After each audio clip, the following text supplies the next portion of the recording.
after the divorce with Willow. She rushed into marrying another man. She thought I was still hung up on our years of love, that I'd crashed the wedding in a scene of emotional chaos. But to her surprise, I never showed up at all, because I had already left for another country to become a Doctors Without Borders physician. Only when Willow realized I had truly moved on did she discover that she could no longer let go of me. Chapter 1. Bright lights illuminated the building of Lou Corporation. I was slowly escorted out, surrounded by people. Hey, that car over there must be Chairman Lou's, right? I looked up and met a woman smiling, almond-shaped eyes, gleaming like spring blossoms. My heart skipped a beat. I smiled and walked over. She tugged me down and left a kiss at the corner of my lips. The crowd instantly erupted into teasing and envious laughter. Wow, isn't Chairman Lou supposed to be away on a business trip? Can't believe she came to pick George up after work. They must be super in love. Obviously, they've known each other since childhood. Their bond is unbreakable. Oh right, today's their 5th wedding anniversary, isn't it? Willow and I were the textbook definition of a power couple in our social circle. At age 11, my parents died in a car accident. Old Mr. Lou, who had been comrades in arms with my grandfather, adopted me. At 22, Willow inherited her family's pharmaceutical company, and I joined the company's research division. At 25, old Mr. Lou passed away. On his deathbed, with one last decisive gesture, he arranged our marriage. We had been married for 5 years. Willow and I always attended public events hand in hand, our words and gestures full of intimacy. Our perfect couple image left no room for malicious gossip or opportunists looking to take advantage. Every anniversary and birthday, Willow would go all out, making her affections known in grand, public displays. Everyone envied our storybook romance. Willow took my arm and waved with a carefree smile. I'll be taking my man home now. Inside the car, just as I was about to speak, my slightly parted lips were suddenly kissed. I froze. After a moment, when I could breathe again, I frowned and asked, "You, looks like someone's taking photos." Willow whispered closely. So that's what it was. I almost misunderstood again. My chest ached faintly, and my face grew even more emotionless. Willow, unaware of anything, started the car in seemingly good spirits. Back at the Lou residence. Willow, George, it's been 5 years now, and you're still so loving and steady. When are you going to make me a grandmother?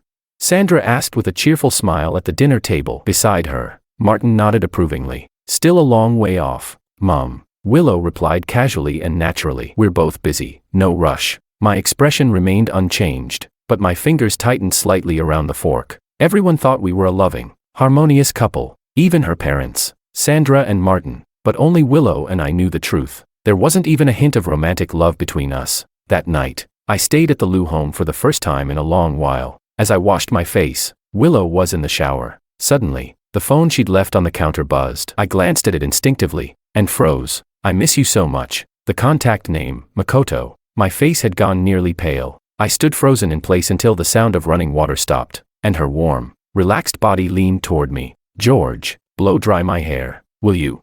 Willow handed me the hairdryer as naturally as ever and sat on the counter, waiting. I stood there like a puppet, took it from her, and began to move through pure muscle memory. After a long pause, I asked in an even tone, Makoto came back to the country. The sound of the dryer cut off abruptly. In the mirror, I caught the flicker of hesitation in Willow's eyes. Yes, she said heavily. My hand almost trembled. I fought to suppress it, even forcing a slight smile. You two got back together? In the silence, I seemed to hear again Willow's hoarse and anguished voice from years ago. He left. He didn't want me. George. Why can't he just love me? Willow's face took on a trace of wistfulness. For a moment, she looked like that same girl from the past, bright-eyed and full of hope, offering all her love to the one she cared about. She shook her head. No, we only just got back in touch. Of course, back then, when Makoto left, it wasn't just for family and school reasons. Sandra's pressure and disapproval played a part, too. Makoto's father had been caught cheating, a scandal that hit the headlines. Since then, Sandra had always spoken critically of the entire Ito family, claiming their morals were corrupt and the family had no integrity. If they reconnected now, who knew how Sandra might humiliate Makoto again? Willow had always been bold, never hesitant about going after what she wanted, except when it came to people she truly cared about. Then she would act with cautious restraint, second-guessing every step. I turned away silently. Why are you always so calm? Willow suddenly asked, looking at my slender back. What if your Alicia came back? What would you do?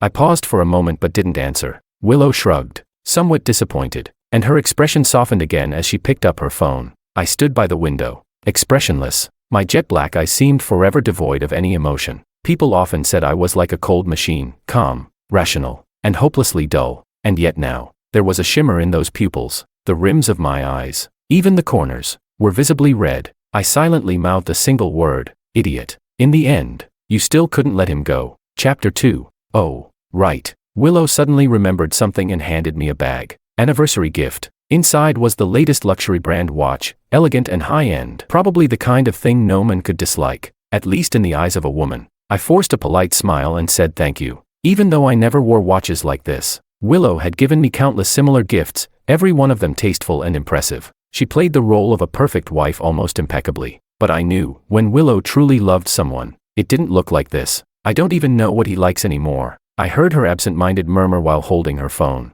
My lashes trembled ever so slightly. Willow only ever gets lost in thought like that for one person. Her warmth and generosity were traits of her upbringing and personality. Everyone around her felt warmed by her presence, and it was easy to mistake that warmth as meant only for you. As someone who had lost family and grown up under someone else's roof, I was drawn to that sun-like radiance. I fell in love, naively and deeply. I thought the light that illuminated my bleak youth was mine alone. I had quietly loved her for 10 years, but later, I realized, that light had shined on me without even knowing it. She would casually gift me an expensive designer watch, yet spend months agonizing over what kind of present Makoto might like. She would take me to the finest restaurants, yet clumsily but sincerely make a homemade bento box for Makoto by hand. She would throw me a lively birthday party, but secretly ride behind Makoto on his motorcycle to the beach to watch a sunrise, just the two of them. When Willow truly liked someone, she became delicate, cautious, clumsy, and pure. When I realized all of this, I felt pathetic. Yet strangely, I didn't even feel resentment or jealousy, because even I thought,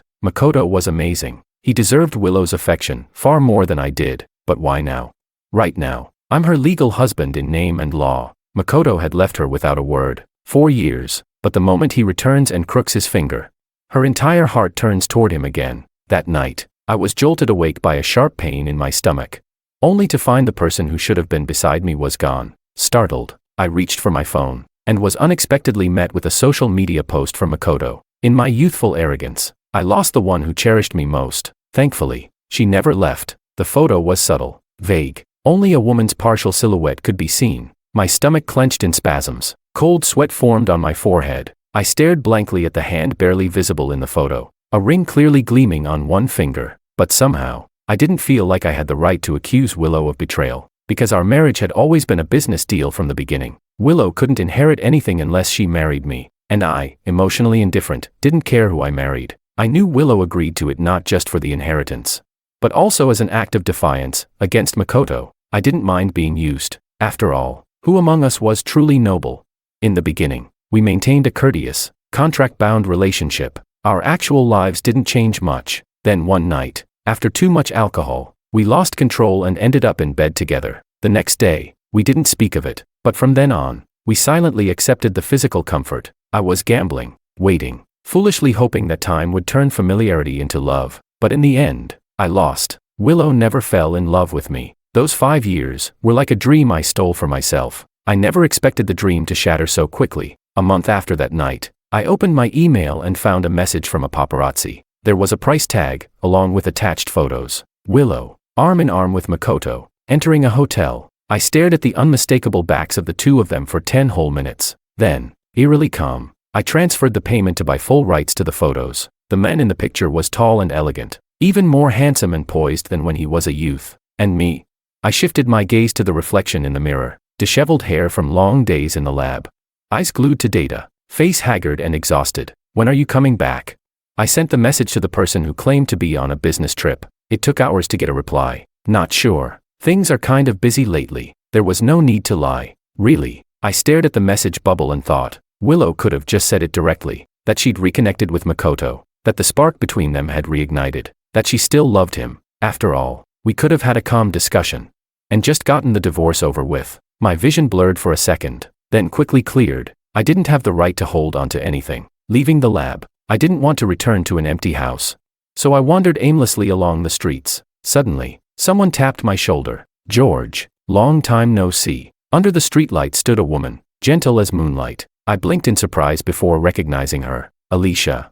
Back in high school, Alicia had also been one of the campus stars, but unlike the others, she didn't come from a wealthy or powerful family. On the contrary, She was a scholarship student from a humble background, yet she was beautiful, kind-hearted, and exceptionally capable. She was just as well-liked as the rich kids, but in Willow's eyes, Alicia had one more identity, the girl I had a crush on. Chapter 3. Seated at the restaurant, I suddenly recalled all the matchmaking mess Willow had caused under the guise of being helpful, and felt oddly uneasy. It's been a while. When did you get back? I smiled and asked her. Back then, Alicia and I had been fairly close, but once she joined Doctors Without Borders, our contact gradually faded, until it vanished altogether. Now, after years of experience abroad, Alicia looked steadier, more composed, yet her presence remained just as warm. Just taking a short break, she replied gently. Came home to rest for a bit. We quickly fell into an easy rhythm, catching up on all that had happened over the years. I listened as she told stories of disaster zones and rescue missions across the world, becoming more and more absorbed. George, Alicia looked at me carefully, weighing her words. Have you ever thought about joining us?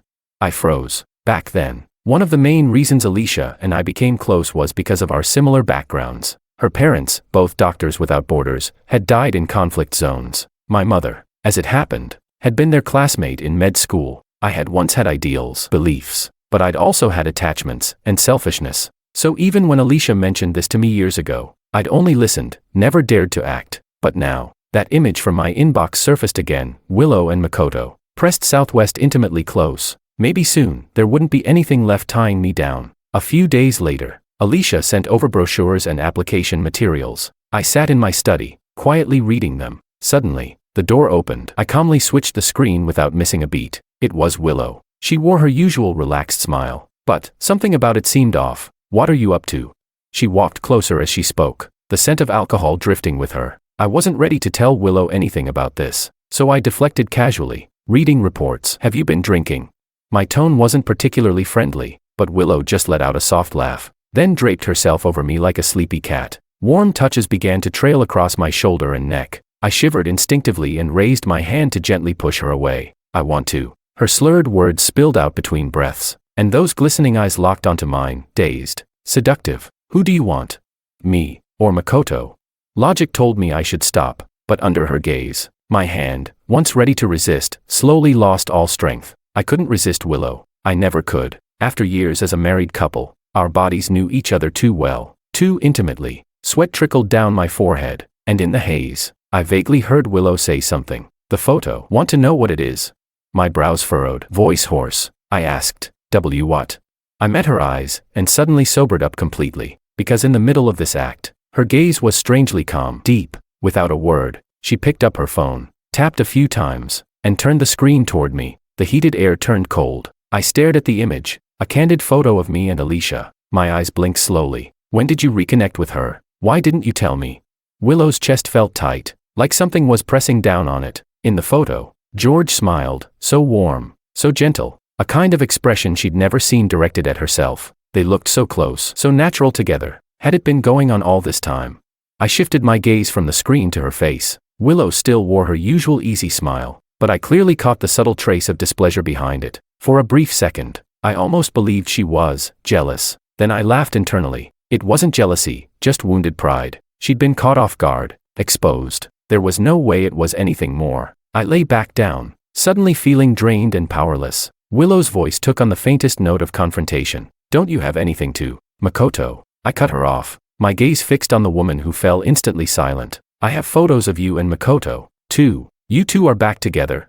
Congratulations. Chapter 4. A flicker of panic and guilt flashed across Willow's face. I grabbed some clothes and stood up, heading toward the bathroom. But just as I moved, her hand suddenly caught mine. Are you mad? She asked. I paused for a second, turned my head toward her, and the corner of my lips curled up faintly. Mad? Why would I be? I asked. If you want a divorce, just let me know. I don't care about the assets or anything else. My voice was calm, almost indifferent, but only I knew how suffocating the pain in my chest was. Willow didn't let go. She stared at me for a moment, her gaze heavy, and then suddenly bit her lip and snapped. You're really that eager to be done with it?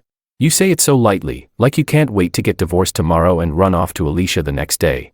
The anger and accusation in her voice came out of nowhere. My eyes darkened, and I abruptly shook off her hand. Willow, I said coldly, have you forgotten what we are to each other? If there was one thing I was good at, it was putting on a front, using sharp words like armor to hide the vulnerability inside. Too afraid of getting hurt. We didn't get married out of love. We both knew the other had someone they couldn't let go of. So don't speak to me like I'm the one cheating. Okay, I said sharply. And besides, Alicia and I just ran into each other. Nothing happened. But you and Makoto, you lied about a business trip. Checked into a hotel with him. If we really want to talk about betrayal in marriage, who betrayed who?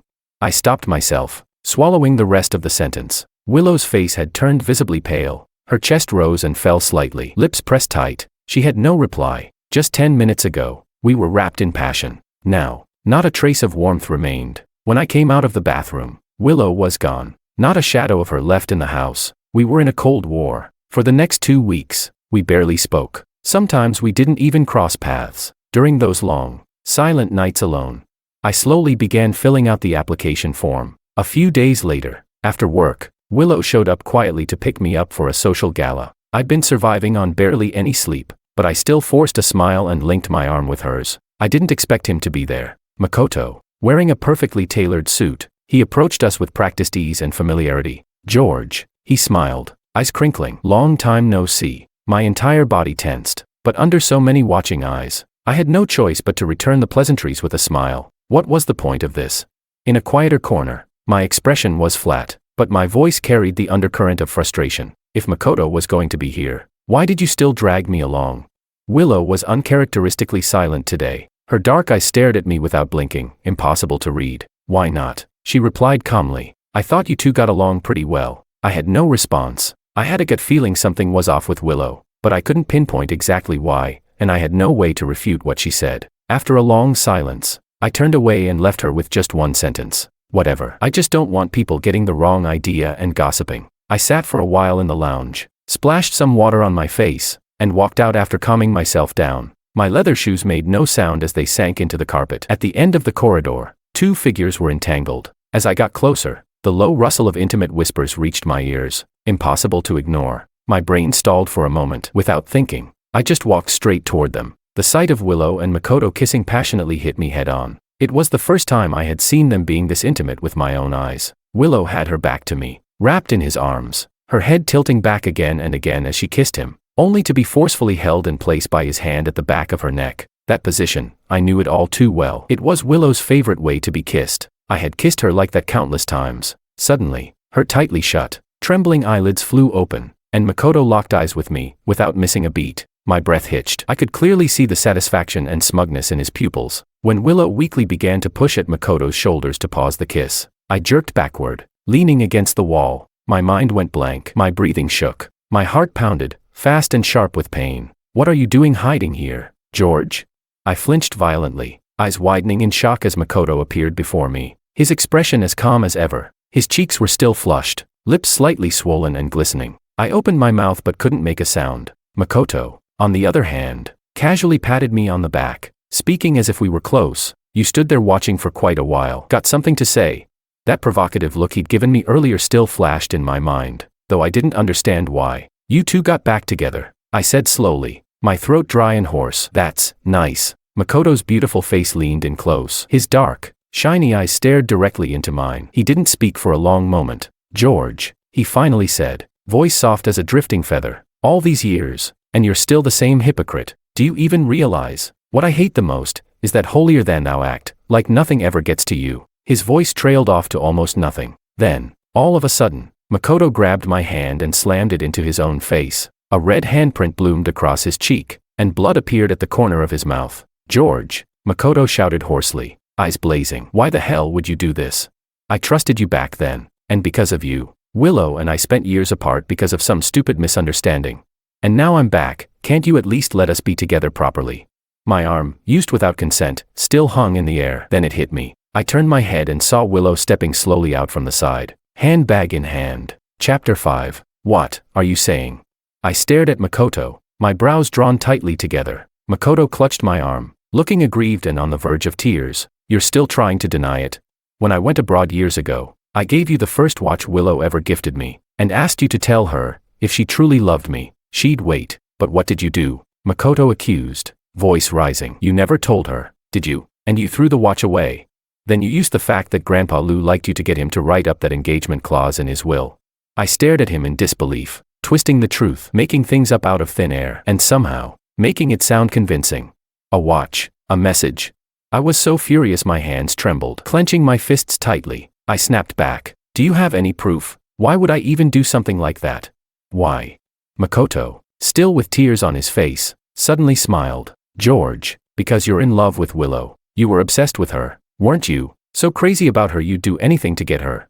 Like a thunderclap on a clear day, a roar filled my ears and I froze. A love I had hidden for over a decade, exposed like this, in a moment so ugly and humiliating. My eyes drifted, slowly, toward Willow, who had remained silent all this time. My breath caught. Her eyes were filled with sorrow and disappointment, piercing through me like sharp glass. She believed him, and I realized with crushing clarity, it wasn't just now. Makoto had probably been feeding her this version of the truth again and again over the past few days, complete with fabricated evidence. That's why she'd been acting so off lately, like she had something she wanted to say, but couldn't. A bitter laugh escaped my throat. So this was the reason you had me come here today, to see Makoto.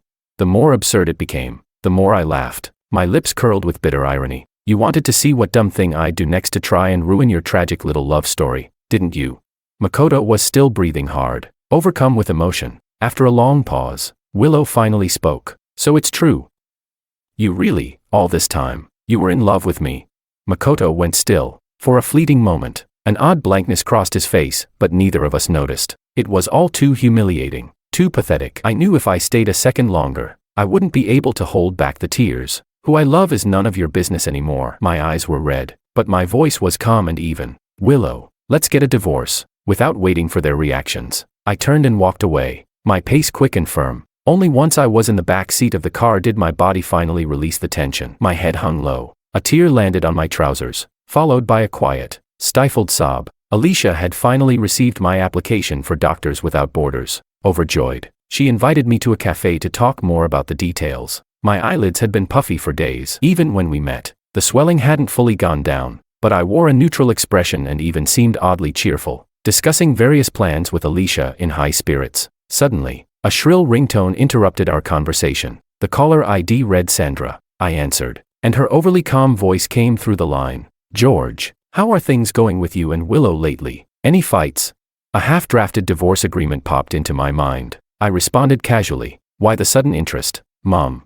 Before she could come up with an excuse, Alicia gasped softly from across the table. I looked up and saw her staring at her phone, stunned. After hesitating a moment, Alicia flipped the screen toward me. A massive, glaring news headline crashed into my vision. Willow, CEO of Lu Pharmaceuticals, spotted at a private hospital's OB/GYN wing, accompanied not by husband George, but celebrity Makoto. Marital crisis confirmed.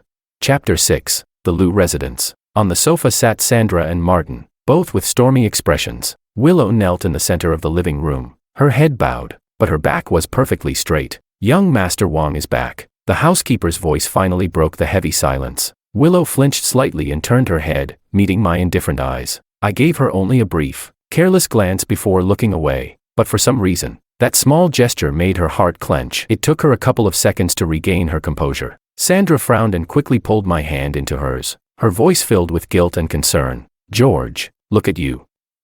You've gotten so thin. I kept my eyes down and said nothing, but then, Willow suddenly let out a cold laugh. Can't tell if you're trying to act pitiful or if you're actually feeling guilty. She spoke quietly, soft enough that only I, standing close, could hear the full extent of her sarcasm. I gave no reaction, only clenched my jaw tighter. Sandra hadn't caught the words, but she had seen her daughter's contemptuous expression, and it was enough to make her face darken with anger. What are you muttering about now? She snapped. After making a mess with that punk from the Ito family, do you still have any regard for us, or for your own reputation? Martin quickly reached out to calm his wife and said grimly, Willow, your mother and I already had the press suppress the news, and you're going to end it with that Ito boy. Now, I don't care what's in your belly, it could be a damn mutt, we're not acknowledging it. Willow's face turned pale with rage. Her parents' tone was dripping with disdain, and it infuriated her. I'm pregnant. That's a fact you can't erase. Her voice trembled with restrained fury. We've already lost so many years. I wronged him once, I won't hurt him again. Her words were firm and absolute. She would protect Makoto no matter the cost, even in his absence. What about George? Sandra shouted, her voice sharp, though I had remained silent the entire time. I could feel Willow's gaze boring into my back. Slowly, I turned my head. Willow looked at me under lowered lashes and, for a moment, Couldn't help but think, he really had lost weight. Was it because he felt guilty now that the truth had come out? Or was it because he still resented her and Makoto, because he hadn't truly let go?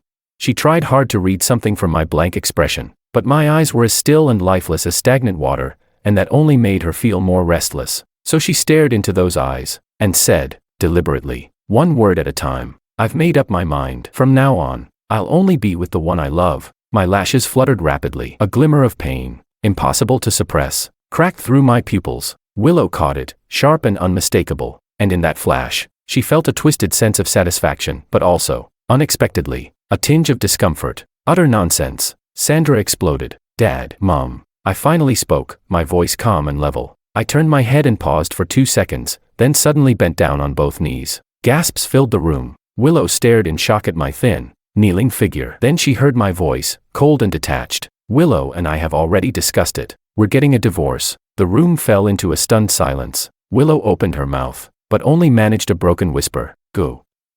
George, what kind of stunt are you pulling now?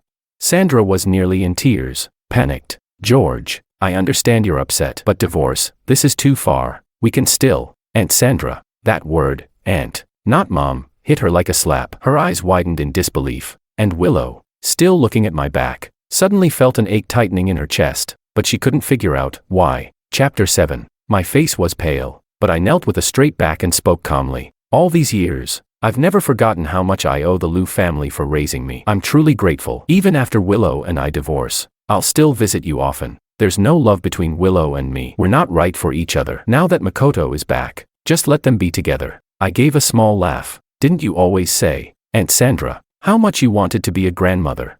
Sandra's lips trembled, but she couldn't form a response. After a long moment, she muttered bitterly. What a sin. Martin's face was dark, but he kept his voice as even as possible. Whatever the case, George, get up first. I was halfway to standing when a hesitant voice echoed from the corridor. Sir, madam, there's a visitor. It's Mr. Ito. I froze and turned to look. Makoto stood there, teary-eyed and pitiful, yet the moment our eyes met, I saw it. That flash of smug triumph, brief, sharp, and meant only for me. Even Willow seemed startled by his sudden arrival. Makoto rushed over to shield her protectively. What are you doing here? She whispered. His gaze dropped instinctively to her belly, clearly full of worry. The pregnancy had been a surprise, even to her. She had been unable to resist the temptation of the one who had once been her unreachable teenage dream, but she hadn't really figured out what to do about their relationship. She had taken precautions, cautiously, so when she found out she was pregnant, though she'd put on a joyful front, she couldn't hide her inner panic. At the banquet, when George had coldly proposed divorce, Willow had assumed it was nothing more than wounded pride and embarrassment after being exposed, not something he'd follow through with. She couldn't believe someone like George, who had once gone to such great lengths, who had hidden his feelings for her for so many years, could let go so easily. But today, hearing him state his decision in front of her parents, hearing him call Sandra aunt instead of mom, she finally began to realize, maybe she never really understood this quiet, unreadable man she had known for so long. Behind her, Makoto's hoarse voice broke in. Uncle, Auntie. Willow and I truly love each other. I really love her. He was naturally handsome, and now, with his reddened eyes, he looked even more sincere and deeply emotional. Since George doesn't want to be with Willow anymore, please, let us be together. For a brief second, Willow's face darkened. She stared at me, expressionless, but I didn't even glance back at her. And so, this absurd farce finally met its end, with compromise. I signed the divorce papers with Willow at an astonishingly fast pace, and moved all my belongings out of the apartment. Willow, for some reason, grew oddly competitive. Seeing how businesslike and cold I acted, she said nothing. She didn't even flinch when, on the very last day I was packing, she openly brought Makoto to move in. I don't like that painting, Makoto said, surveying the apartment and stroking his chin. We'll need to change that. Oh, and this spot too. That's gotta go. Willow smiled sweetly, agreeing to everything. I looked at the happy couple and couldn't help but curve my lips into a faint smirk. This apartment's layout and decor, we had once designed it together. Every detail, but now, none of it meant anything anymore. I rolled my suitcase out the door, alone, leaving behind their saccharine affection and grating laughter. Soon after, Willow and I were standing outside the Civil Affairs Bureau, each holding a freshly issued divorce certificate. Willow stared at the thin booklet in her hand, dazed. It was as if, only now, the reality sank in. We were truly over. From now on, not even friends. I, on the other hand, casually slipped mine into my bag, gave her a slight nod, and turned to leave, without hesitation. Chapter 8. Wait. Before my brain even fully processed what was happening, Willow's voice called out to stop me. I turned around and paused, offering my ex-wife the last bit of my patience. She stood there stiffly for a long while, as if struggling to find her words. Finally, she blurted out, When did you start having feelings for me?" I was caught off guard for a moment. My brows drew together briefly, then relaxed as I let out a soft, humorless laugh. "What difference would that make to you now?" I replied flatly. "Would knowing add some spice to your love life going forward?" Willow's face froze, a flash of irritation crossing it. "Was that necessary, if we're being honest? Weren't you the one who wronged both me and Makoto?" I was silent for a long beat, then let out a soft chuckle, without offering a single word in return. I adjusted the strap on my watch and made no move to stay. "If I sent you an invitation to the wedding, would you come?"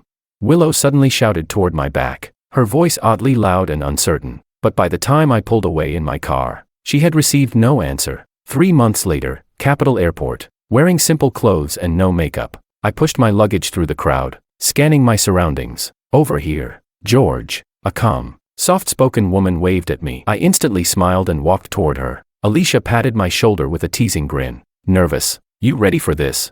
Through my shirt, I reached to touch the pendant around my neck, a keepsake from my late mother. "Yeah," I nodded, grinning broadly. "I'm ready. Ready to walk forward alone. For no one but myself." At the hotel wedding venue, Makoto sat alone in the dressing room, dressed in a finely tailored suit. He admired himself in the mirror, clearly satisfied with how he looked. Thinking about how smoothly everything had gone, a pleased smile crept onto his face. Suddenly, there was a soft noise at the door. His movements halted, and through the reflection, he spotted a woman casually strolling in. Makoto whipped around, clearly irritated. "What are you doing here?" The woman, cradling her belly, walked up to him nonchalantly, a sly smile on her face. "What? It's your big day. How could I not come?"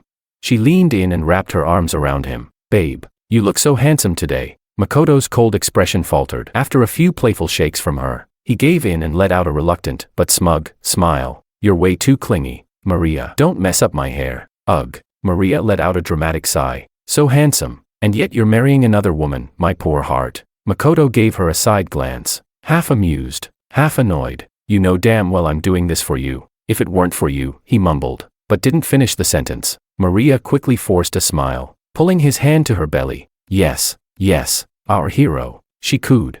"Making such a huge sacrifice for our future as a family of 3. Makoto looked down, his eyes soft with affection. He kissed her on the cheek. "Just wait for me, Maria." Meanwhile, in the main wedding hall, dressed in her wedding gown, Willow stood quietly off to the side, her gaze drifting across the decor. She seemed distracted, but her eyes kept flicking back to the entrance, again and again, as if she were waiting for someone. Well, what's the bride doing hiding out here all alone?"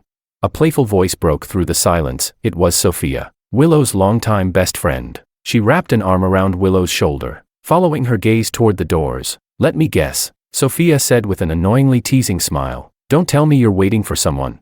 She leaned in closer. "Could it be our dear George?"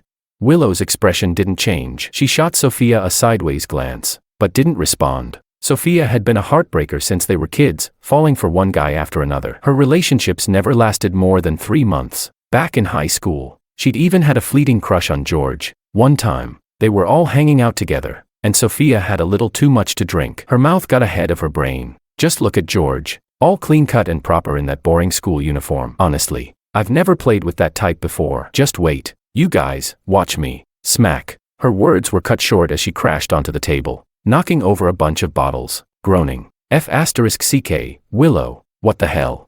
Young and delicate as she looked, Willow stood there with an ice-cold expression. The slap she'd just delivered had left her fingers flushed and trembling with restrained fury. Her breathing was sharp and uneven. "Let me make this clear, Sophia," she said, her voice cutting. "Don't touch George." With that, she turned and stormed off, ignoring any idea of friendship. Still sitting on the floor, Sophia rubbed her face with a wince. "I was just joking. I didn't do anything," she shouted after her. "What is it with you? Isn't loving Makoto enough? You want George too, Princess Lou." Now, years later, the memory suddenly replayed itself in Sophia's mind. She clicked her tongue. Back then, Willow had been so head over heels for Makoto. Everyone thought they'd end up together for sure. But just like that, she turned around and married George instead. And while close friends knew Lou Sr. had probably arranged some of it, over time, The couple had seemed genuinely affectionate. Even outsiders began to believe they had fallen in love for real. Who could have seen this coming? Makoto returned. And suddenly everything flipped. Man, you really went all in. Sophia sighed. Divorced fast. Remarried even faster. Got back together with your teenage dream, and now a baby on the way. You're moving at like 800x speed. Willow didn't respond for a long time. Then she said quietly, "My love life isn't yours to comment on, Miss Kim." All right. Sophia wasn't offended. She just shrugged. As long as you don't regret it. And George's heart's not broken. Then hey, happy ending for everyone. Nothing for me to complain about. No regrets. No heartbreak. Suddenly, Willow's mind flashed back to George's indifferent eyes. That distant silhouette as he walked away. She couldn't help herself. She pulled out her phone and opened a chat window. Where are you? Are you really not coming? But all the way until the last guest left and the wedding was over. Not a single word came back. Chapter 9. George, over here. I was standing in the modest hospital cafeteria, tray in hand, scanning the room when I spotted Alicia waving at me, smiling. I made my way over, only to notice someone unfamiliar sitting beside her. Ahem. Allow me to introduce you to, Alicia said, gesturing with her open palm. This is Dr. Wang. George just joined us recently and already showing outstanding skill. And this, she added, patting the woman next to her on the shoulder, is an old friend of ours, a war correspondent, Anna. Anna smiled warmly. Nice to meet you, Dr. Wang. I nodded politely in return, not thinking too much of it, but instinctively, my eyes swept over her. In a place ravaged by conflict, even the most refined souls inevitably take on a rough edge. I myself hadn't washed my hair in days and had just resigned to wearing a cap. I'd come straight from multiple surgeries, my eyes puffy, my face worn out, but Anna carried an oddly serene presence. Her clothes were tidy and crisp, her movements unhurried and composed. Probably some rich young lady here to experience life, I thought absent-mindedly as I shoved a mouthful of food into my mouth. Then again, even if the emperor himself showed up, it wouldn't matter to me. Dr. Wang. A nurse rushed into the cafeteria, heading straight for me. That patient they just brought in, something seems off. You'd better take a look. I immediately swallowed a few more bites and replied, got it. I'll head out first, I said quickly, nodding as I grabbed my tray and made a fast exit. The two women watched me leave, my figure all business and purpose. Alicia turned her gaze back, grinning mischievously. Wow, looks like he has zero recollection of you. Anna didn't look away until George had fully disappeared. Her tone was calm, unaffected. That's normal. We never really interacted directly anyway. Alicia smirked. Never interacted. Sure, but that didn't stop you from pining for him all these years. You came back from overseas. Heard he joined up, and suddenly made such an effort to tidy yourself up just to make a good impression. Anna had no response. She just took a sip of water in silence. Today might have been the first time George met her, but for Anna, her impression of him had been sealed 4 years ago. Back then, she wasn't yet a war correspondent, just a restless spirit, roaming the world with her camera, capturing everything that spoke to her. She had made a rare trip back home, only to be dragged by her mother to attend a formal banquet. Anna rarely wore gowns and felt awkward, constantly adjusting the tight fabric around her waist as she leaned idly to the side. Then suddenly, her gaze froze. Not far away stood a man, handsome, quiet, with a natural, unassuming elegance. His eyelids drooped with fatigue. He looked hungry, but clearly had no appetite. He was nibbling listlessly at a piece of cake. Strangely, the restless irritation that had been building up inside Anna completely melted away in that moment. It was like a spring breeze had brushed gently past her chest, soothing her agitation. Her fingers twitched, itching to lift a camera, to capture that fleeting image. But of course, she hadn't brought one. Instead, she simply lifted her hands and formed a frame with her fingers. She didn't really mix with people in his circle, so she searched her memory for who he might be, but nothing came to mind. Just as she had organized her thoughts and was about to approach him, the man's otherwise mild features suddenly came to life. Though his expression remained mostly neutral, Anna could swear his eyes lit up. A woman walked over, and the man straightened up, allowing her to link arms with him. It was then that Anna noticed the diamond ring on his right hand. The woman complained. "I'm so tired," he replied gently. "You've had a long day." "It's okay. We're heading home soon." Their intimate, effortless exchange floated to Anna's ears from a short distance away. Married. Anna, who had just straightened her posture, leaned back again, her eyes following the couple's retreating figures. She couldn't quite name the feeling welling up inside her. Later, she casually asked her mother about the man and found out who he was. George, that was his name. He used to be the adopted son of the Liu family, and had already been married for a year to a Liu family daughter named Willow. Look at them, what a perfect match, talented and beautiful, and so in love, her mother said. seizing the chance to scold her again. Meanwhile, you're out all the time. No stability at all. If only you'd bring home a boyfriend one of these days. I honestly don't even know what kind of man a young lady like you would go for. What kind of man? Huh. Anna let her mother's nagging drift in one ear and out the other. Her thoughts wandered. She thought once again of that moment, when he had framed the view with his hands like a photo. Chapter 10. Willow. This is the new housekeeper I just hired. When Willow returned home, Makoto greeted her with a smile, leading a young woman over to introduce her. Not long ago, the former housekeeper, Auntie Zhang, had to resign suddenly due to a family emergency. During this time, Willow had been eating at the office or outside and didn't feel particularly inconvenienced, so she hadn't rushed to find a replacement. She gave the new housekeeper a casual glance. The young woman was dressed formally, with just the right expression of humility on her face. Yet somehow, Willow felt something odd about her overall presence. Hello, Chairwoman Liu. I'm Maria. In the instant their eyes met, Maria's gaze seemed to flash with a hint of provocation and disdain, but it was gone in a blink. When Willow looked again with a frown, there was no trace of it. Maybe it's just fatigue making my nerves fray, she told herself silently. She rubbed her temples and turned slightly, preparing to go upstairs. If you think she'll do, keep her. Willow climbed the stairs absent-mindedly. Naturally, she didn't notice behind her. The so-called new housekeeper's hand was brushing along her husband's arm. Makoto glanced back with a smirk, silently brushing Maria's hand away. Behave yourself. Willow had been heading straight for the bathroom to shower, but for some reason, she stopped in her tracks when she passed by the study. There were originally 2 studies in the house, since both people used to have busy work lives, but now, Makoto had no need for a study, and this room had been left unused. Willow stood at the doorway for quite a while, her hand hovering uncertainly over the doorknob. She lowered her eyes and slowly opened the door. The housekeeper cleaned regularly, so the room wasn't covered in dust like an abandoned space. Standing by the door, Willow looked at the empty room and, for some reason, felt a hollow sensation in her chest. She walked inside and suddenly remembered that night a few months ago. She had received a photo of George meeting with Alicia, and her mood had instantly soured. When she got home, she had impulsively slept with George and questioned him about that meeting. Why had she done that? Was it her possessiveness acting up? Willow sat down in the chair, leaning back, and scenes of George working diligently at the desk began to surface in her mind. He had always been that way, whether as a student or later in the research lab. He had always been meticulous and focused. Willow had once thought he was dull and boring, but sitting here now, she found herself overwhelmed by something that felt a lot like longing. She was still dazed when Makoto's bright voice called from downstairs, "Honey, come down for dinner." Willow snapped out of it, suddenly feeling a pang of guilt. She shook her head, brushing away those untimely thoughts and emotions. Don't think about it anymore. What she needed to do now was to cherish Makoto properly. Chapter 11. Thud.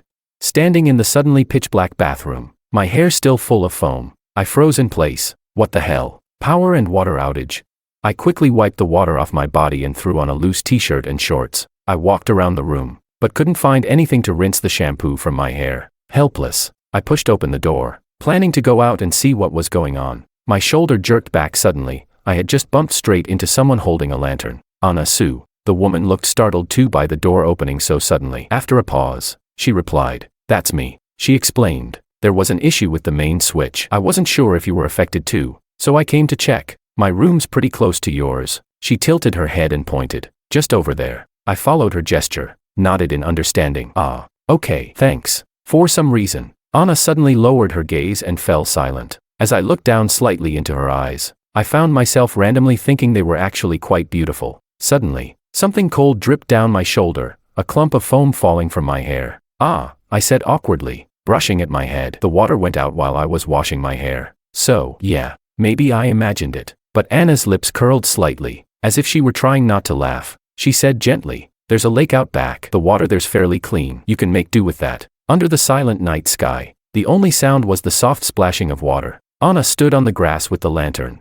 her back to the lake. She lowered her eyes quietly, listening to the sounds behind her, feeling an inexplicable nervousness. "Why aren't you saying anything?" I stood in the lake, looking at her slim silhouette. "Let's chat a bit." Anna paused for a moment, then asked thoughtfully, "Why did you come here?" "Alicia told me you used to work in a lab. I've heard about some of your research. It's impressive," she added sincerely. Maybe it was the bright stars or the soft night breeze, but something in me relaxed. Her rare openness put me at ease. "I've actually always wanted to come. My mom, she used to talk about this dream all the time. When she mentioned her classmates and friends, it was always with admiration, but she gave it up for me and my dad." As I poured water over myself, I murmured, almost absent-mindedly, I gave it up too. For a time, I buried that dream completely. Anna listened quietly, then suddenly blurted out, was it because of someone you loved?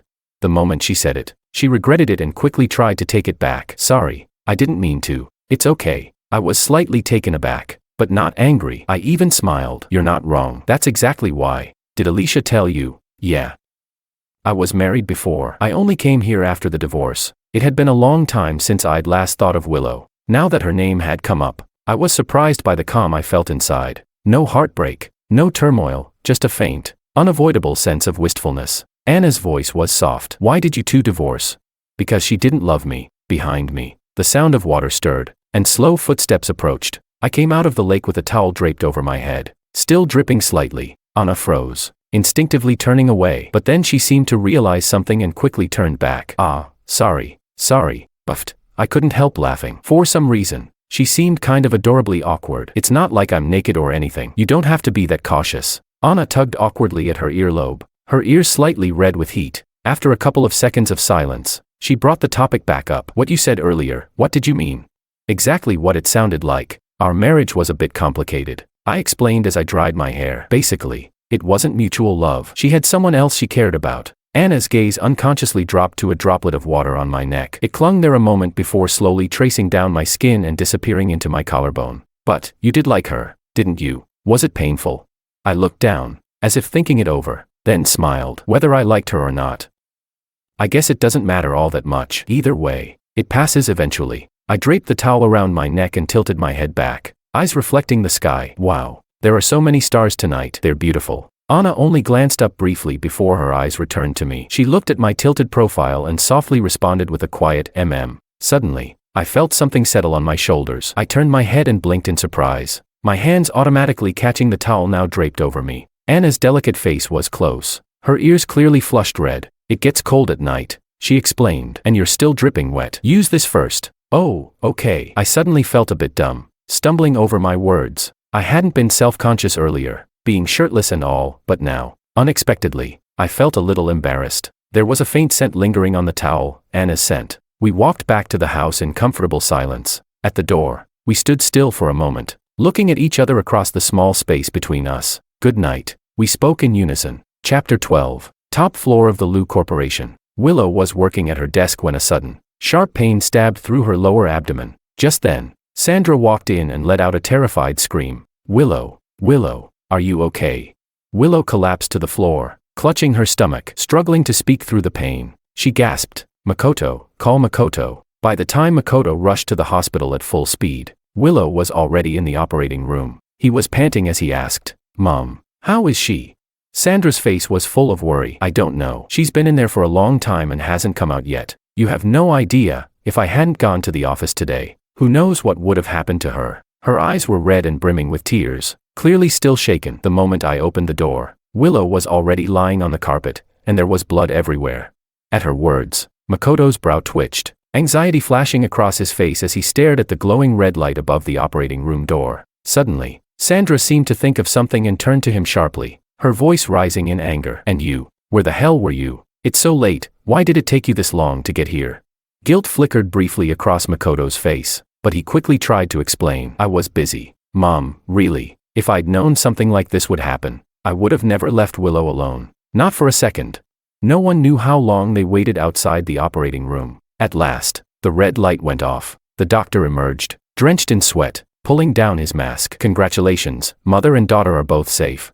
In that instant, everyone let out a breath of relief. Sandra clutched her chest and leaned weakly against Martin, murmuring over and over, Thank goodness, thank goodness. Makoto's heart was racing uncontrollably. In the hospital room, Willow lay on the bed, pale and fragile, as if she could be blown away by the faintest breeze. Makoto sat by her side, gently brushing her delicate face with his fingertips. Suddenly, her long lashes trembled. Slowly, she opened her eyes. You're awake. Makoto stood up at once, his voice gentle and low. The anesthesia must have worn off, and waves of pain came rushing back in. Willow frowned slightly, unable to hold back her reaction. Her blurred vision seemed to take a moment to recognize the men in front of her. Honey, I'm here. I'm right here. Makoto responded instantly, pain and concern written all over his face. I told you, I'd always stay by your side. It's a girl. She looks like you. Absolutely adorable. At the mention of their child, a faint smile touched the corners of Makoto's eyes. But suddenly, as if something came to mind, that smile twisted ever so slightly. He placed a tender kiss on Willow's forehead and whispered,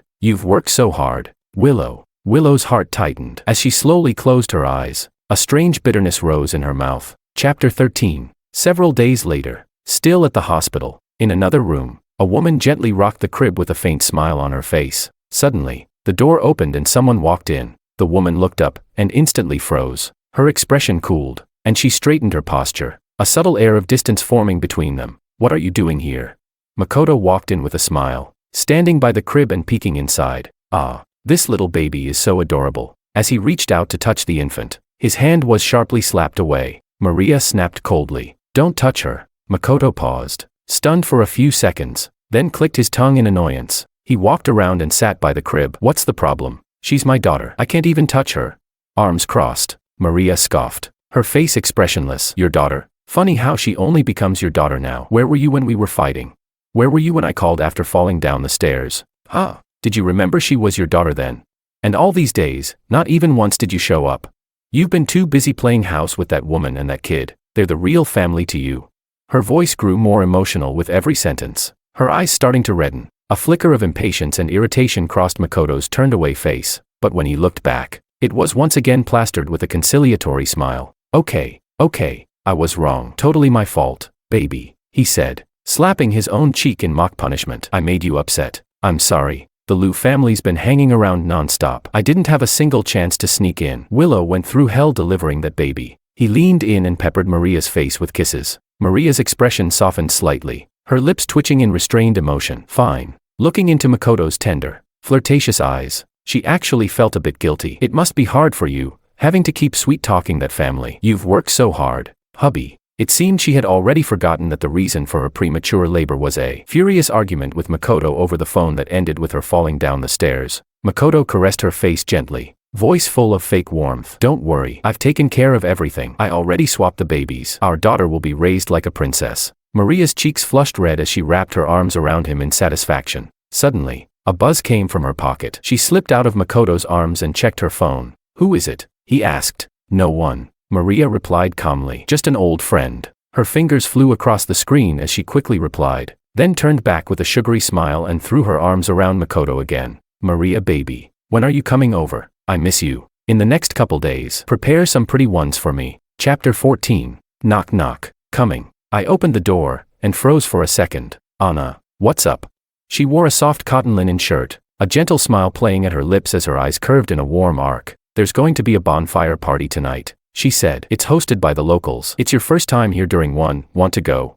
Lately, things had been relatively peaceful. Fewer injuries, fewer emergencies. It was the most relaxed time since I'd arrived. Everyone's spirits had eased, if only temporarily. I blinked, a little hesitant. But I don't really know how to dance." "Anne." "That's okay," Anna replied softly. "You can just enjoy the atmosphere." We locked eyes for a moment, and in hers, I caught a flicker of anticipation, maybe even nervousness. My heart skipped a beat. My gaze wavered. "Well, all right then." I pulled out a patterned shirt from the wardrobe. It was a gift from Mara at a local market, and I'd never worn it before. To be honest, it wasn't really my style. I'd always been reserved, low-key, not someone who suited this sort of thing. But staring at the shirt in my hands, I made up my mind. Nightfall, bonfire, music. Alicia leaned casually against a chip table, a beer in hand. She cast a sideways glance at the woman beside her and smirked. "You look nervous." Anna stiffly denied it. "Why would I be nervous?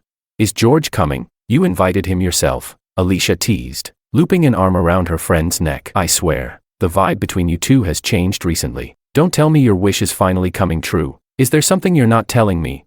Anna's mind instantly went to the night of the blackout. She pressed her lips together. "Don't say weird things in front of Dr. Wong." Yeah, I know." Alicia took a sip of beer, then turned and her eyes lit up. She raised her hand. "George." Anna instinctively straightened her back and turned around naturally. I walked over quickly, still slightly out of breath. I gave a bright smile, teeth white in the firelight. "Sorry I'm a little late." Anna's breath caught. Her eyes didn't blink as they landed on me. The vibrant patterned shirt clashed starkly against my pale skin and usually quiet demeanor. It created a surprising contrast. There were scars on my arms from recent rescue missions, but rather than flaws, they added to my appeal. In the dim lighting, My ears glowed faintly red. My eyes sparkled, even brighter than the starry sky. A gentle tap on Anna's back brought her back to her senses. She smiled. "Ah, it's okay, you're not late." Her heart was pounding like a drum, but only she could hear it. This land was rich with warmth and optimism. That night, almost everyone was swept up in joy, forgetting all their pain and troubles. Someone shoved a drink into my hand, and I downed several cups with growing enthusiasm. The atmosphere was infectious. I entered a strange, exhilarated state. People joined hands and danced in a circle around the bonfire, singing joyfully. Anna was beside me, our palms tightly pressed together. The firelight flickered on her smiling face, and I wondered, maybe it was just the alcohol, but why was my heart racing like this? Laughter and singing echoed faintly in the distance. I wandered off toward the lake to get some air. Anna, who hadn't been drinking, followed behind me at a calm pace. Then suddenly, maybe I stepped on a rock, I stumbled and nearly fell. Anna rushed over and grabbed my hand, but with the difference in weight, she nearly fell too. I blinked slowly. Once she helped me steady myself, the warmth of her body vanished a second later as she politely stepped back. "How much did you drink?" Anna asked with a mix of concern and amusement. "Maybe you should head back. I'll walk you." I turned to face her, standing still, my eyes lowered as if deep in thought. Anna found me amusing in that moment. She leaned in, waved a hand in front of my face and joked, "Hello, Dr. Wang. Do you even recognize me right now?" My pupils slowly widened. My whole body froze. A sensation I had never experienced brushed against my lips, soft, warm. Her fluttering eyelashes were just inches away. I bent down and kissed her. Chapter 15. Where did you go again? What could you possibly be so busy with lately? Makoto sat on the couch, staring coldly at the message he'd sent on his phone. He waited for a long time with no reply. His fingers slowly curled tighter, barely suppressing the urge to smash the device. He let out a long breath, forcing himself to calm down. Then, lifting his eyes, he shot a cold glance upstairs. He asked the housekeeper to make some tea, then carried the tray up himself. Standing in front of the study door, he adjusted his expression into a loving smile. "Baby." The moment the door opened, his sharp eyes caught Willow hurriedly covering a notebook with a stack of documents. A flicker of panic flashed across her face as she stood up, trying to act casual. "You brought it up yourself?" she asked gently, taking the tray from his hands. Makoto showed no sign of suspicion on his face, but his fingers, hanging at his side, twisted together tightly. "What were you working on?" "Ah, just some company stuff." Willow smiled. "There's been a lot going on at the group lately." "Lies. You're lying too." Makoto smiled, but inside, he was cold and biting. Dark, twisted emotions had begun to take root in his heart, growing like wild vines. Screaming silently, Willow patted his shoulder, joking as she nudged him to turn around. "Go to bed early. You don't need to wait up for me." The study door shut again. Willow let out a quiet sigh. She sat back down and moved the papers, revealing the diary underneath. George's diary. She had brought it back last week after a short visit to the Liu estate. Willow didn't even know how it had happened. One moment she was just visiting, and the next, she found herself standing in front of George's old bedroom. She had pushed the door open. Inside, the room was just like it had been during his university days. Most things were still there, placed neatly in their original spots, though there hadn't been much to begin with. That was when she'd stumbled upon one of his old high school notebooks. She had taken it, like a thief. Her rational mind screamed that she shouldn't look. Even if George had done wrong, even if their ending had been ugly, this was still a violation of his privacy. She knew all that, but she still couldn't stop herself. The longer she stayed out of contact with George, the more often he crept into her thoughts. The more she found herself wanting to understand what he was really thinking. It was ironic. After knowing him for most of her life, she was only now realizing she might have never truly known his inner world. In the diary, George had written, "I don't even know when I started liking Willow, but I think she's like the sun. Willow likes Makoto. That kind of hurts, but I guess it's not surprising. I just hope they're happy. Willow thinks something's going on between Alicia and me, and I didn't deny it. Maybe I let her believe that on purpose. That way she'd never guess the truth, that it's her I actually like." He had really liked her, silently, for a very long time. That was the clearest, rawest impression Willow took from the diary. His feelings had been pure, quiet, and rational. That was the way George had loved her. Could someone who had loved her like that really have done the things Makoto had accused him of? The question crept unbidden into her mind. Yet she still couldn't bring herself to doubt Makoto's word, not even a little. Where is he now? Is he doing okay? And somewhere far from her thoughts, the owner of that diary, completely unaware, was sinking into a brand new storm of troubles. Chapter 16. George, Dr. Wang. George. Ah. I snapped back to my senses. What's going on?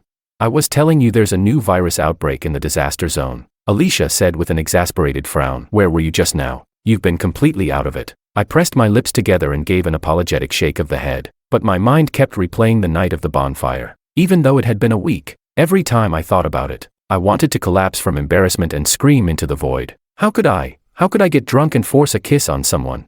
Unfortunately, I hadn't blacked out. I remembered everything clearly the next morning, the memories flashing through my mind as I brushed my teeth. In a split second, I had blushed from head to toe. Since then, I'd been actively avoiding Anna. I didn't even have the courage to see how she had reacted, or what she might be thinking. Alicia glanced at me, mumbling to herself, "You and Anna have been acting really weird lately." Both of us stayed silent, continuing to eat with our thoughts miles away. Then, chaos. A nurse came running over, panting, her face filled with panic. "Sue, reporter Sue, something's happened to her.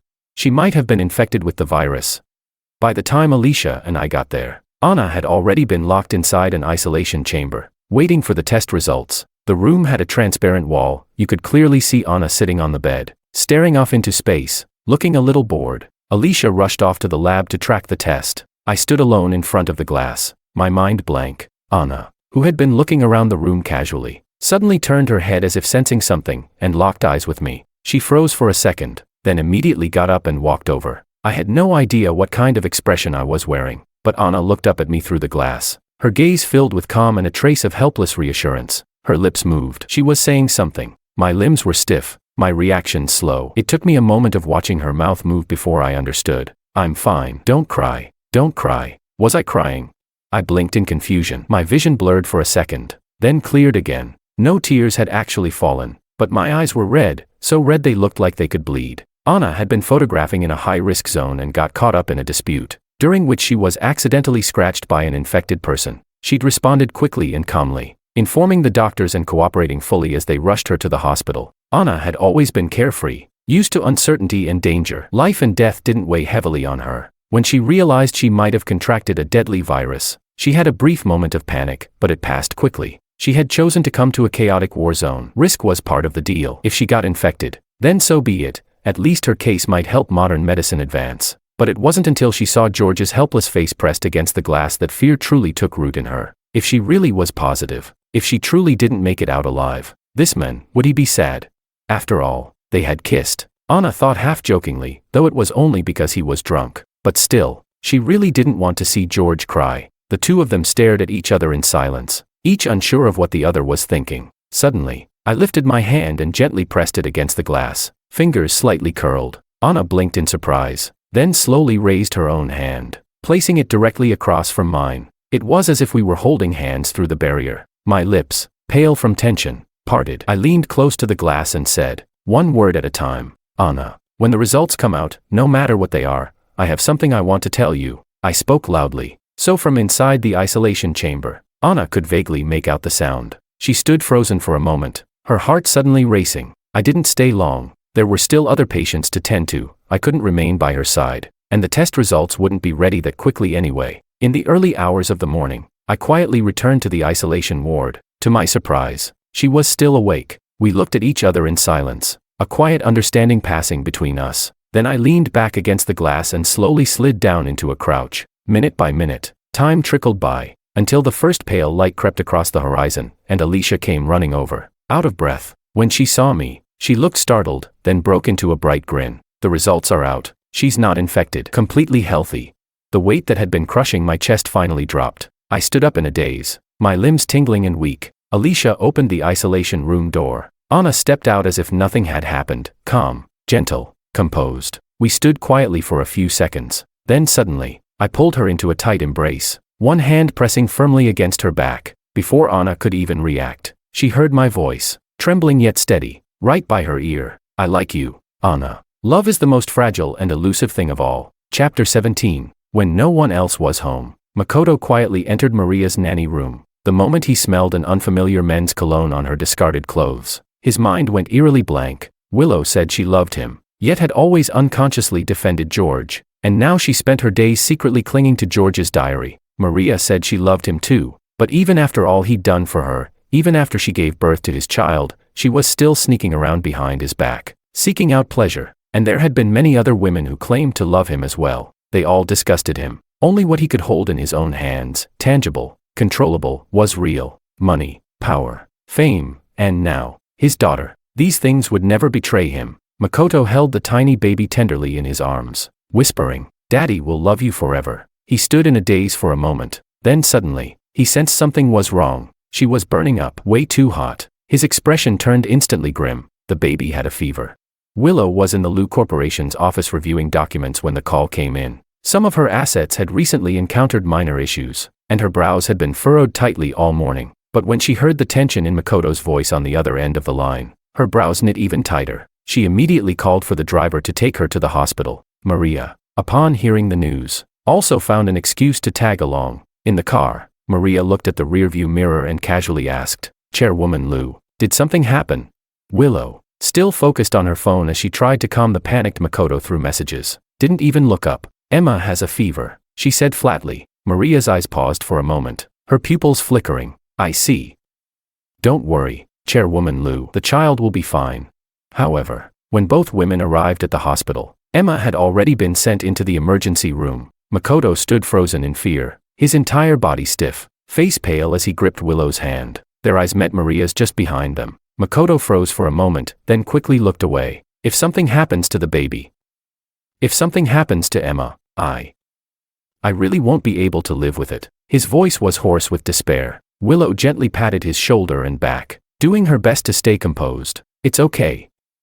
Don't panic. My parents are on their way." Suddenly, the emergency room doors swung open, and the doctor walked out, his face solemn. "Ms. Lu, Mr. Ito, your daughter." He paused, as if reluctant to continue. "Appears to have a congenital blood disorder, which severely compromises her immune system." Makoto's body swayed, and he nearly collapsed if not for Willow supporting him. Willow forced herself to remain calm. "Doctor, what should we do now?"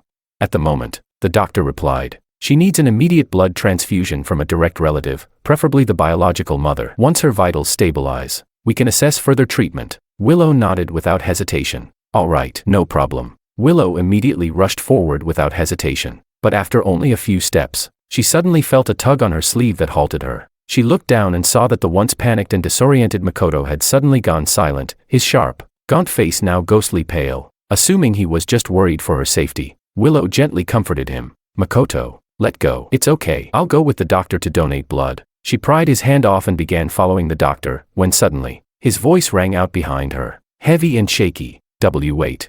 Willow froze. A sudden, ominous feeling surged up inside her. She stood motionless, not turning back. The doctor also paused, glancing over in confusion. A long silence settled over them before the doctor cautiously asked, "I'm sorry, Ms. Lu, but may I ask your blood type?" Willow opened her mouth slightly, bewildered, but before she could respond, Makoto gritted his teeth and cut in. "There's no need to ask." From behind came the sound of a scuffle, as if someone were being physically restrained. Willow turned her head, and saw Makoto gripping the arm of the young, newly hired housekeeper, Maria. Maria's face was visibly flustered and resistant, trying to push him off. Hey, stop it, let go. Maria, what the hell is wrong with you?" Makoto's voice was hoarse and rising with desperation. "You're really going to just stand there and watch a child die? She's your daughter." Boom. Willow's mind went completely blank. It was as if all the blood in her body had frozen solid. Her dazed eyes shifted towards Sandra and Martin, who had just arrived at the hospital. They had clearly heard what Makoto had just shouted. Both stood frozen, shocked and utterly confused. Sandra's voice trembled as she turned to the doctor. What is going on?" The doctor frowned, his tone tense. "It's complicated, but for now, this woman," he said, gesturing to Maria, "needs to come with me immediately." Willow closed her eyes. Her breath trembled as she tried to contain the storm building inside her. Then she strode forward, and with surprising strength, seized Maria by the arm. Without giving her a chance to resist, Willow dragged her straight to the doctor. Chapter 18. Saving people comes first. Anna leaned against the wall and said to me as I was still treating a wounded patient. Most of the lunch hour had already passed, and I was still tending to a man's injuries. Anna had come to find me for lunch, but even after waiting a long while, she showed no sign of impatience. I was wearing a mask, with only my eyes visible. Anna stood quietly to the side, her gaze drifting from the man's focused eyes to his skilled hands, then to somewhere else. Inside, she felt calm and quietly content. I finally finished the task at hand, let out a sigh, gave a few final instructions, and stood up to walk over to Anna. We walked side by side out of the room. Once we reached a quiet section of the hallway, I took off my mask to breathe in some fresh air. Turning my head with a hint of guilt, I said, "Sorry to keep you I suddenly stopped mid-sentence, my pupils widening slightly as I looked into Anna's smiling eyes just inches away. My ears began to flush. "What are you doing?" I looked away, my eyes darting around nervously. "What if someone walks by?" I already checked. "No one's here." Anna chuckled and ruffled my hair. "Dr. Wong, you did great." "Thank you, my boyfriend." When Willow and I parted ways, I never thought I'd be able to fall for someone again, let alone have the courage to take someone's hand first. But life is unpredictable. You meet someone, and it just happens. The moment I hugged Anna, she held me just as tightly. In that instant, my anxious, uneasy heart suddenly felt calm. This wasn't some thrill of a heightened situation. It was something real, genuine feelings. We understood each other without speaking. Like survivors of some emotional storm, we held each other for a long time, until a quiet voice broke the moment. "You know, I'm still here." Alicia stood with her arms crossed, feeling like she was radiating awkwardness. But when she locked eyes with her two friends, she couldn't help but smile. People have this mysterious sixth sense sometimes, and she just knew these two were meant to be. They just met a little late. But even now, it was still just right, because of their personalities and pasts. George and Anna, who together were nearing 70 years old, had only just started dating. Yet, there was none of that over-the-top romance. Instead, there was a kind of quiet awkwardness and a gentle steadiness. Anna stood silently outside the patient room waiting for me to finish. Like a girl back in school waiting for the one she liked to get out of class. Sometimes, in fleeting moments, I'd recall the way Willow used to wait for me at the classroom door to walk home together. Back then, I always pretended to be calm, while secretly thrilled on the inside. Now, when I remember those times, I feel nothing really. Maybe just a nostalgic sigh for youth, and maybe a bit of curiosity. What kind of girl was Anna when she was a student? One quiet evening, as we walked hand in hand under the night sky, I couldn't resist asking her. Anna thought for a moment and laughed. Probably, kind of pretentious. "Don't laugh," she said, glancing helplessly at me as I burst out laughing. "I'm serious." Looking back now, I think I was super cringy and immature. I used to think I was so clever, read tons of books, and believed I was above it all, detached from the world. But it wasn't until I became a war correspondent that I truly realized how small and fragile life is, and how precious peace can be. I nodded thoughtfully, almost involuntarily imagining a younger, slightly arrogant Anna, and the way she slowly softened with time. "What about you?" Anna swung our hands. Me. I was lost in thought for a second. I thought for a moment, then said, "Introverted, quiet, always had my head in books. Pretty boring, honestly." Then I smiled. Maybe the only thing remotely teenage about me was having a secret crush. Anna suddenly fell silent. "What? Jealous?" I tilted my head and teased her. "I really don't feel anything anymore," I said softly. "No love, no hate. It's all gone. People really do change. No one stays stuck in one place forever." Anna suddenly stopped walking and tugged me back when I absent-mindedly took a few more steps. She slipped a red thread bracelet off her wrist and quietly fastened it around mine, eyes lowered, her movements gentle. "My family gave me this when they found out I was going to be a war correspondent," she said. "They said it was for protection." I was stunned for a second and instinctively reached to take it off. Anna pressed my hand down firmly, her voice soft but unwavering. "Don't take it off. I want you to have it. George, I can't promise how far we'll go, how long we'll last. But right now, I'm being a little selfish, a little willful. I just hope you won't forget me, that you won't stop feeling something for me, anything at all." I looked up at the woman in front of me, so serious and sincere, and my heart beat wildly in my chest. I've always been the rational, composed type, but in that moment, that night, a thought echoed quietly in my mind, that I wanted to be with this woman for the rest of my life. What I couldn't have imagined back then was how, for a long time afterward, that very moment would haunt me like a nightmare. It would tear me apart, drive me to the brink, and the red thread on my wrist would feel less like a charm, and more like shackles. Chapter 19. At the cafe downstairs from the hospital, Willow and Makoto sat facing each other. One stared down at the table, the other looked out the window. Neither of them spoke for a long time. Emma had finally been transferred out of the ICU after several days. Her condition was stable now, and so, Willow and Makoto finally had time. Time to lay everything out. Willow hadn't had a full night's sleep in days. Dark circles shadowed her eyes, bloodshot and weary. Her face looked utterly worn out. "I've been going through my assets these past few days." Willow suddenly looked up at Makoto, breaking the heavy silence. Makoto's long eyelashes trembled. His already pale face turned even whiter. "There are a lot of strange gaps, missing funds, hidden transactions." She blinked slowly, exhaustion heavy in her voice. "If I hadn't deliberately gone looking, I probably wouldn't have noticed." She paused for 2 seconds, It was you, wasn't it? You gave it all to her, Maria. Even just saying that name made Willow's breath catch painfully in her chest. Why did you do it? Why?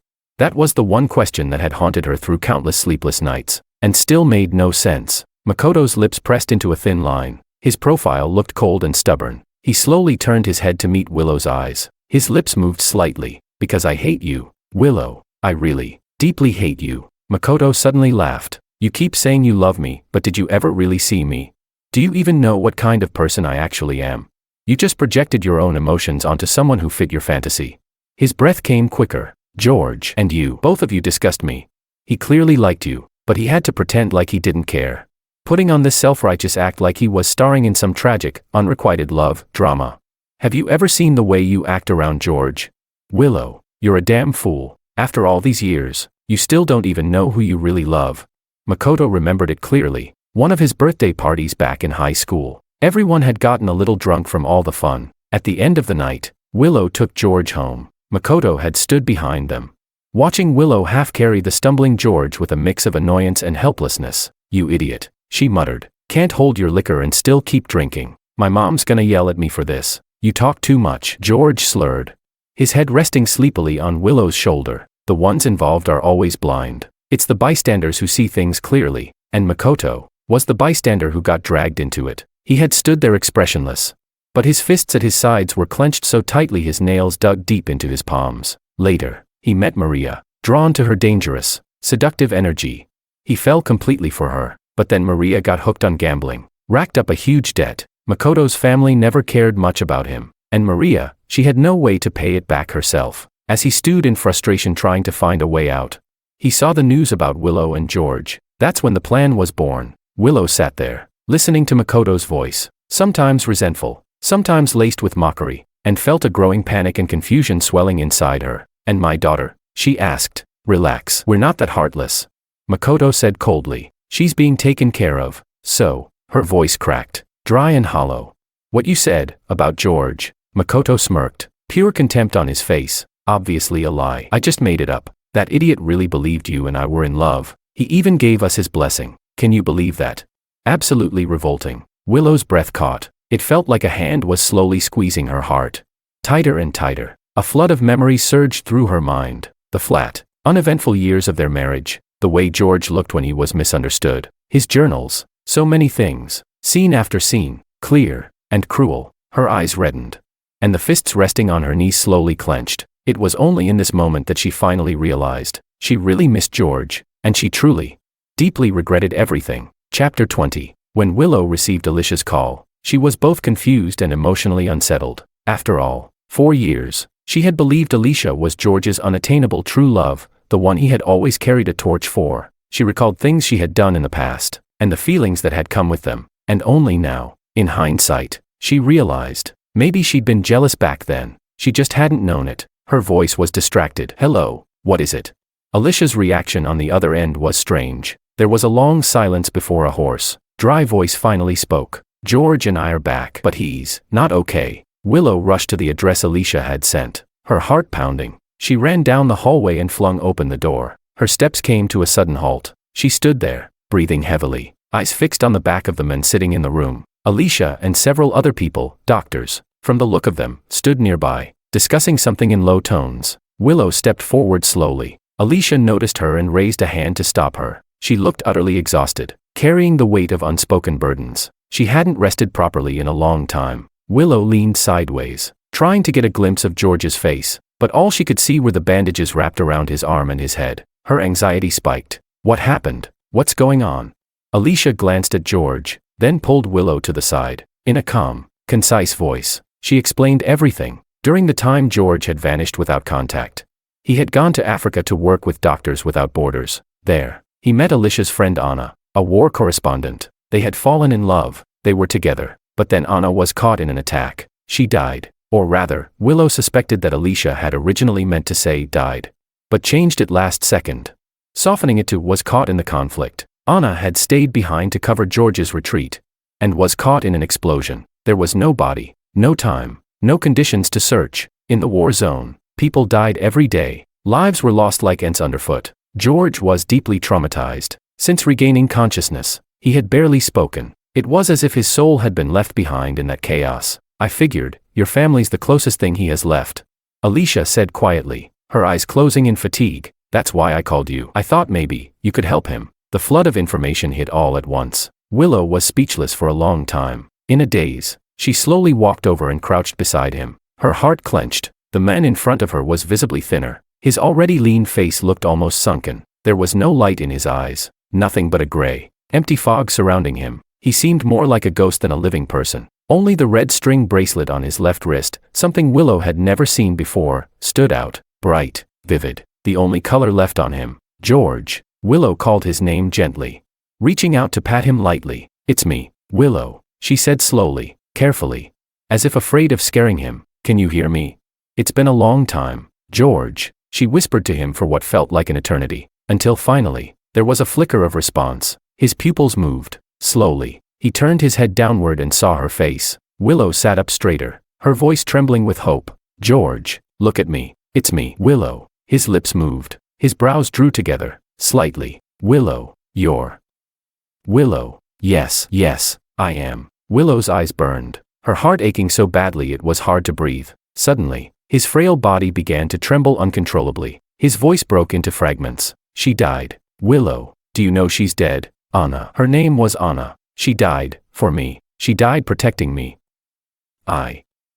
I. Tears spilled from his wide, hollow eyes. Drenched in despair, he stopped speaking. Instead, he buried his head in his hands and let out a pained, guttural wail. Willow, move.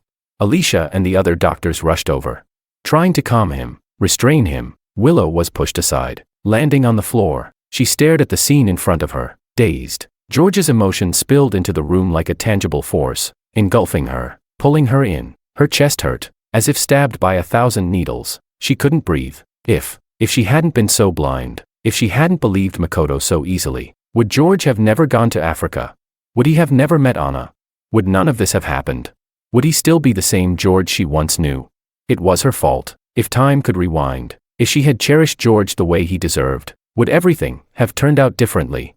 Chapter 21. Go first. Don't worry about me. It'll be fine. George, just go. You go first. I jolted awake from the dream. I lay in bed with my eyes wide open, drenched in sweat. My body was still trembling uncontrollably, my breathing rapid and uneven. I stayed in that state for a while before slowly pushing myself up, cradling my head with a shaky hand. I had dreamed of that day again. Anna's final words still echoed in my ears, haunting and inescapable. I closed my eyes. My right hand instinctively reached for the red thread on my left wrist, muscle memory, an anchor I clung to as I painstakingly pieced together my shattered emotions. I had done this countless times over the past few days. Who knows how long passed before I dragged my aching, weak body downstairs. In the kitchen, I poured a glass of water and leaned against the island, sipping slowly. Suddenly, I heard the soft rustling of footsteps approaching. I turned my head and saw Willow, standing there in silence. We locked eyes for a few seconds. I gave a faint smile. Why aren't you asleep yet?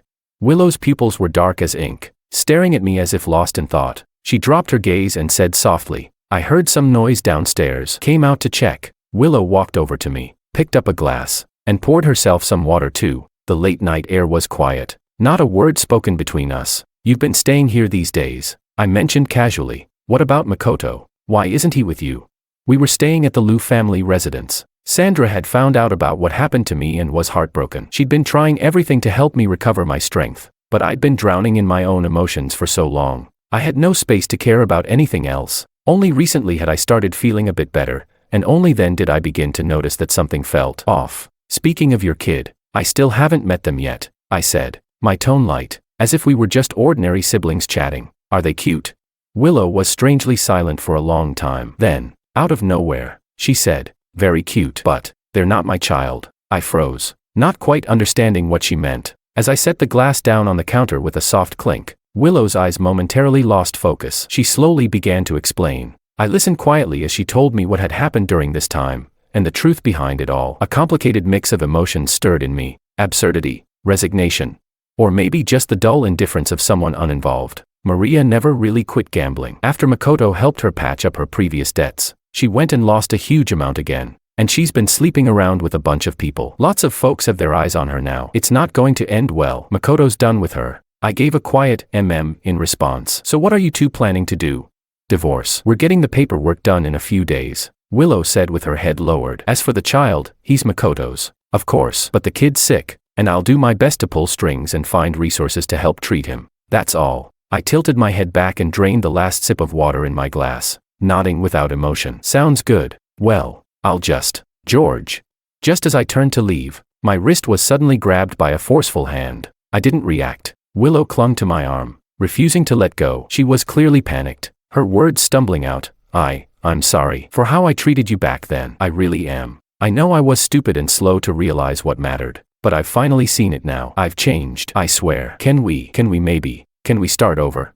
Could you maybe still love me again?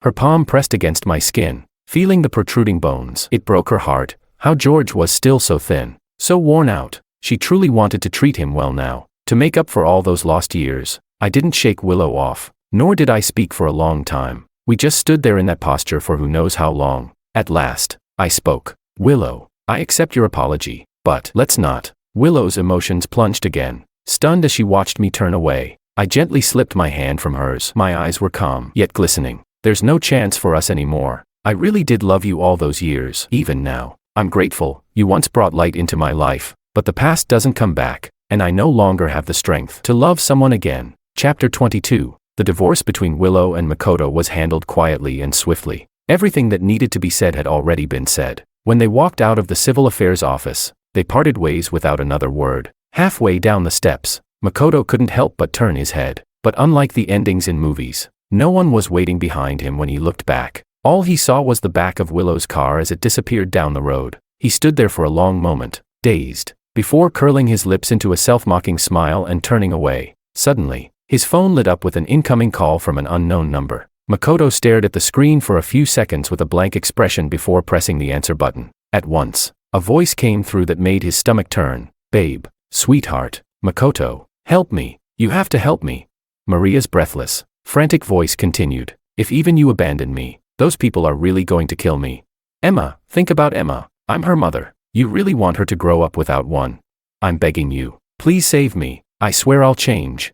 Makoto listened in silence, his face devoid of emotion. On the other end, Maria sobbed uncontrollably, her pleas pouring out like she meant every single word from the bottom of her heart. Closing his eyes in disgust, Makoto finally spoke. Maria, you brought all this on yourself. Whether you live or die has nothing to do with me. My child doesn't need someone like you as a mother. You're on your own now. With that, he pulled the phone away from his ear. On the other end, Maria fell silent for a beat, then launched into a furious tirade. Amid the onslaught of vile, foul-mouthed insults, Makoto calmly pressed the hang-up button and immediately blocked the number again. He then removed the SIM card from the phone, walked to a nearby trash bin, snapped the card in two, and tossed it in without flinching. Afterward, Makoto lowered his gaze and took a deep, trembling breath. What right did he have to call Willow and George fools?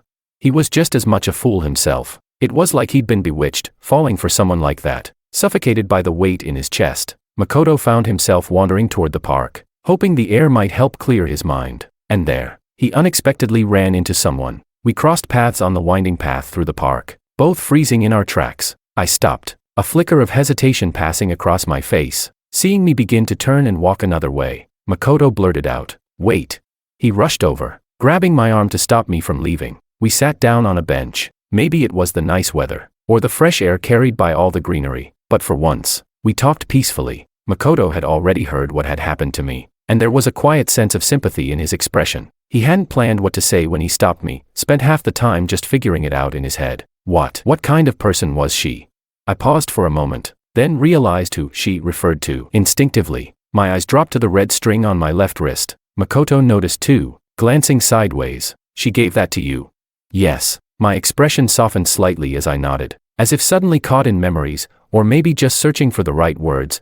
I stared into space for a long while before I spoke again. She was someone who made you feel safe, someone who made you believe in courage and hope again. Honestly, I don't even know how to describe her exactly. Just that, I loved her very much, and I miss her. My voice grew softer as the words trailed off, the ending barely audible. Makoto watched my face, and something tightened in his chest. He was stubborn, almost to the point of obsession. He had never regretted his choices, because they were his to make, but right now, he couldn't stop himself from asking, "Do you blame me?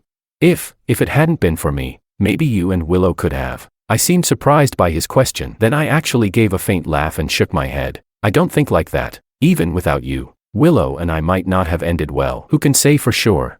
I murmured. Without you, I never would have had the chance to explore my own beliefs. I wouldn't have met her, and I never once regretted meeting her. Makoto's throat felt dry. The words, "I'm sorry," hovered on his lips, but in the end, they never came out. I tilted my head back, looking up at the maze of tree branches overhead. Sunlight filtered through the gaps, so bright it made me squint. And then I said softly, "I never regret anything." She was the red thread around my wrist, until it became my lifeblood, and she's been with me ever since. Chapter 23. 2 years flew by in the blink of an eye. During that time, I carried my backpack and traveled to many corners of the world. My beard grew long, then was shaved short. My clothes went from t-shirts to heavy down jackets. The only thing that never changed was the red thread on my wrist. It never once left me. Strangely, it never wore down or faded. It was as if it had truly become part of me, part of my bloodstream, fused into my life. In every place I visited, I would take a picture of myself. Nothing fancy, no stylish outfits or professional angles, just a simple smile, as if to say to someone, "Look, I'm doing fine." I sent a lot of postcards, one to the Liu family, one to Alicia, but I rarely went back. I just kept moving on, from one place to the next. "I'm on leave. When are you coming back? It's been forever. Let's catch up sometime." Alicia's message lit up the screen. She had been worried about my mental state, especially in the beginning. Maybe she feared I'd snap in the middle of some journey and end my life, so she often checked in. It made me laugh and sigh at the same time, but deep down, I knew it was care, from a true friend. "We'll see," I typed back. Just as I sent the message, a sudden commotion broke out nearby. Looking up, I saw a middle-aged woman collapse at the entrance of a cafe, clutching her chest, her face contorted in pain as she struggled to breathe. "Ah. Someone's having a medical emergency. Call an ambulance. Is there a doctor?" Without hesitation, I dropped my bag and ran over, shouting clearly as I moved, "Make way, I'm a doctor." I knelt down and calmly performed an initial assessment of her condition, then pulled an emergency kit from my backpack. "Has someone called an ambulance?" Without even looking up, I asked. When someone said yes, I took their phone and gave a quick, concise report of her status to the emergency line. "What happened? Is she okay?"